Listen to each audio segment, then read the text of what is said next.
বাংলাদেশের নেতৃত্ব দেওয়ার মতো কোন নেত্রী আছে? সেই নেত্রী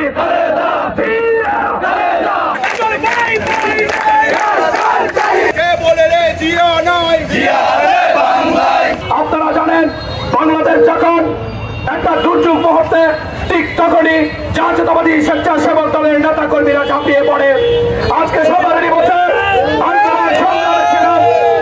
বাজারের জাতীয়তাবাদী স্বেচ্ছাসেবক দলের নেতা কর্মীরা রামুতে যেমন আন্দোলন সংগ্রামে ছিল, কক্সবাজার জেলায় স্বেচ্ছাসেবক দল অন্যতম ভূমিকা রেখেছে। একটা ষড়যন্ত্র চলতেছে বাংলাদেশের নির্বাচন নিয়ে। আমরা সেই নির্বাচন যে বানচাল করার জন্য যে ষড়যন্ত্র করতেছে, আমি এখান থেকে জানান দিতে চাই, আজকে রামুর রাজপথ থেকে 17 বছর যেহেতু আমরা আওয়ামী লীগ এবং প্রশাসন সাথে যুদ্ধ করে আমরা টিকে থেকেছি, ঠিক সেভাবে আমরা এই আন্দোলনেও আমরা সফল হব ইনশাআল্লাহ।